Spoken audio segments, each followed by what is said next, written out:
Assalamualaikum warahmatullahi wabarakatuh. Saya Ahmad dari Universitas Islam Asy-Syafi'iyah, Teknik Informatika. Kali ini kita akan membahas mengenai tema, judul, dan kerangka karangan mata kuliah Tata Tulis dan Komunikasi Ilmiah oleh Ibu Fauziah, Eskom, MT. Tema: menurut Ensiklopedia Sastra Indonesia, pengertian dari tema adalah setiap gagasan, ide pokok, ataupun pokok persoalan yang digunakan sebagai dasar atau landasan pembuatan cerita. Jenis-jenis tema. Yang pertama adalah tema jasmaniah, merupakan tema yang berhubungan ataupun terfokus pada permasalahan kondisi fisik manusia. Model tema ini biasanya menyangkut beberapa hal yang ada di dalam tubuh manusia, seperti molekul, jasad, perasaan tubuh, dan zat. Yang kedua ada tema sosial, merupakan tema yang berkaitan erat dengan berbagai macam hal yang berbau urusan sosial. Dalam tema ini, pengarang cerita biasanya menjelaskan berbagai macam hal yang berkaitan dengan urusan kehidupan masyarakat, interaksi manusia dengan lingkungan sekitarnya, permasalahan sosial, dan berbagai macam tema lainnya. Yang ketiga ada tema ketuhanan, merupakan tema yang berkaitan erat dengan kekuasaan Tuhan yang tampak dalam setiap aktivitas manusia. Biasanya dijabarkan oleh pengarang cerita dengan menunjukkan berbagai macam hal magis yang berada di luar akal manusia, seperti kejadian kiamat, keajaiban, dan berbagai macam tema lain. Yang keempat ada tema organik, merupakan tema yang mencakup berbagai macam hal yang berhubungan erat dengan moral dasar manusia, seperti hubungan antar pria dan wanita, nasihat, dan berbagai macam tema lain. Yang kelima, ada tema egoik, merupakan tema yang berkaitan erat dengan sifat ego manusia. Dalam tema ini, pengarang cerita biasanya menonjolkan tema dengan berbagai macam bentuk cerita, seperti keserakahan ataupun ketamakan manusia. Syarat tema yang baik. Yang pertama, tema menarik perhatian penulis.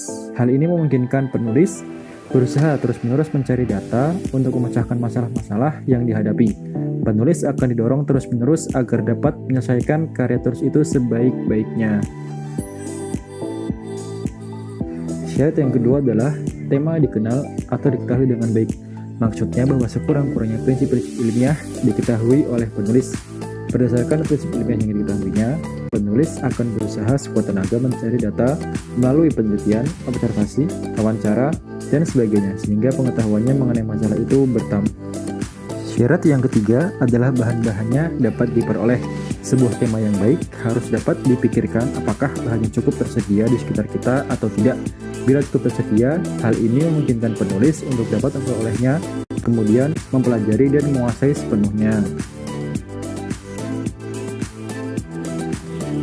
Syarat yang keempat adalah tema dibatasi ruang lingkupnya. Tema yang terlampau umum dan luas, yang mungkin belum cukup kemampuannya untuk menggarapnya, akan lebih bijaksana kalau dibatasi ruang lingkupnya. Contoh tema dibagi menjadi dua jenis, yaitu tema pendek, berupa kata atau frasa. Misalnya, tema percintaan, perjuangan, persahabatan, dan lain-lain. Kedua, tema panjang, berupa kalimat. Misalnya, dengan semangat belajar, kita akan meraih kesuksesan. Atau, melalui pengadaran ini, kita lahirkan generasi yang unggul. Lalu ada judul.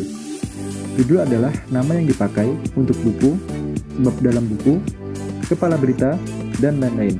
Atau identitas atau cermin dari jiwa seluruh karya tulis yang bersifat menjelaskan diri dan yang menarik perhatian, dan ada kalanya menentukan wilayah atau lokasi. Lalu ada jenis-jenis judul. Yang pertama, judul langsung. Judul yang erat kaitannya dengan bagian utama berita, sehingga hubungannya dengan bagian utama nampak jelas.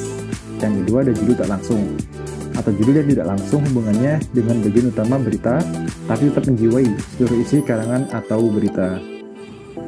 Syarat judul yang baik: asli, relevan, provokatif, singkat, harus berbentuk frasa, awal kata harus huruf kapital kecuali preposisi dan konjungsi, tanpa tanda baca di akhir judul karangan, menarik perhatian dan logis, sesuai dengan kerangka karangan. Kerangka karangan merupakan suatu rencana kerja yang memuat garis-garis besar dari suatu karangan atau tulisan yang akan ditulis atau dibahas, Susunan sistematis dari pikiran-pikiran utama dan pikiran-pikiran penjelasan yang akan menjadi pokok tulisan. Fungsi kerangka karangan memudahkan pengendalian variabel, memperlihatkan pokok bahasan, sub-sub bahasan karangan, mencegah pembahasan keluar dari sasaran yang sudah dirumuskan, memudahkan penulis menyusun karangan secara menyeluruh, mencegah ketidaklengkapan bahasan,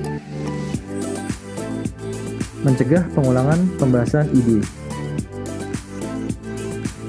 Manfaat kerangka karangan untuk menyusun karangan secara teratur,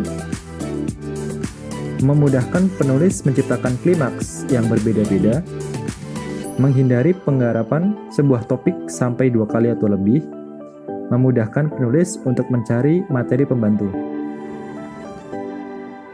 Sekian dan terima kasih. Bila ada kekurangan, saya mohon maaf yang sebesar-besarnya. Assalamualaikum warahmatullahi wabarakatuh.